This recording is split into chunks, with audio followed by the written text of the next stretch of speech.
Umabot sa mahigit sa 20 million pesos ang halaga ng pinsala ng Bagyong Uwan sa sektor ng agrikultura sa Cordillera Region. Siniguro naman ng lokal na pamahalaan na nakahanda ang tulong sa mga biktima ng bagyo. Yan ang ulat ni Jezreel Kate Lapizar ng TTV Cordillera.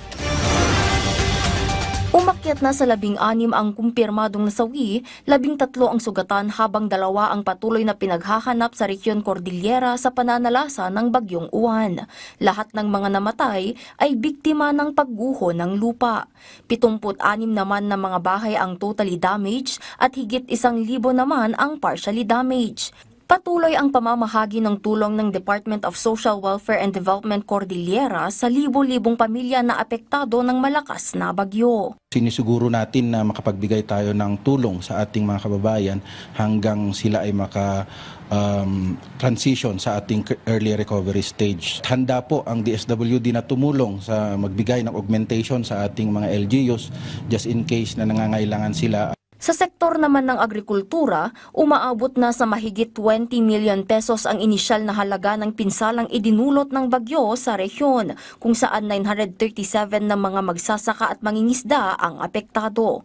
Pinakamalaking pinsala ay ang mga pananim na palay at high-value crops tulad ng mga gulay. Inihahanda na ng Department of Agriculture ang mga tulong na ipapamahagi sa mga apektadong magsasaka. Dati naka-ready nga buffer stock tayo ti seeds nga mabalin nga maitid kanya da tapno makamulad nga tagos.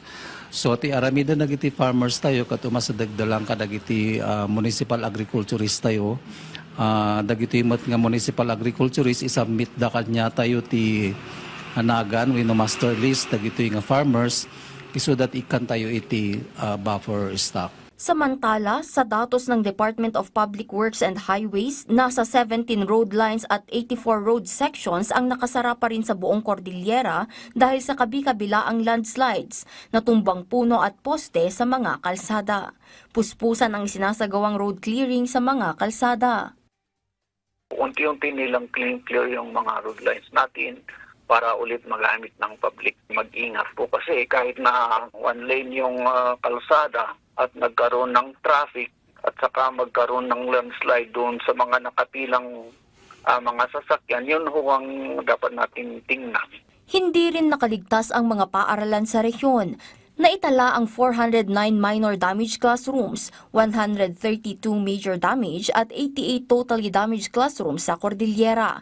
Dahil sa pinsala sa mga silid-aralan, ipinag-utos ng Department of Education ang pagsasagawa ng alternative delivery mode, gaya ng self-learning modules, online classes, at pagtatayo ng temporary learning spaces sa mga apektadong paaralan. Jezreel Kate Lapizar para sa Pambansang TV sa Bagong Pilipinas.